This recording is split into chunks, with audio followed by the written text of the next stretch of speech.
ஓட்டப்பிடாரம் புதியமுத்தூர் பகுதியிலேருந்து வரக்கூடிய காட்டாற்று வெள்ளம் பைபாஸ் ரோட்டில் அந்த பண்டாரம்பட்டிக்கு வர்ற கால்வாய் வாய்க்கால் அடைக்கப்பட்டு இந்த நிலா சீ ஃபுட்டு ஓடைக்கு வந்துட்டுருக்குது. இந்த தண்ணீர் நேராக நிலா சீ ஃபுட்டு ஓடை வழியாக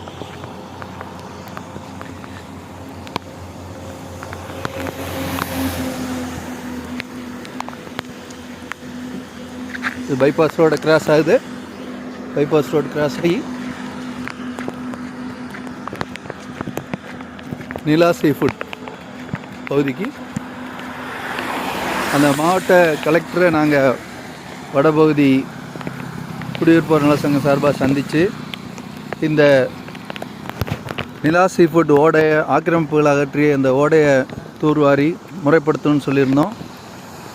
அதை சரி பண்ணதுனால இப்போ நமக்கு இந்த பண்டாரம்பட்டி பகுதி ஷட்டரை அடைச்சி இந்த பக்கமாக திருப்பி விட்டு முழுமையாக தண்ணி இதில் இப்போ போயிட்டுருக்கு. நேராக இது கோமஸ்புரம் வழியாக அந்த சிலுவைப்பட்டி அந்த கடற்கரையில் போய் கடலில் சேரும். இதனால் நம்ம பகுதிக்கு பாதிப்பு தவிர்க்கப்படுகிறது.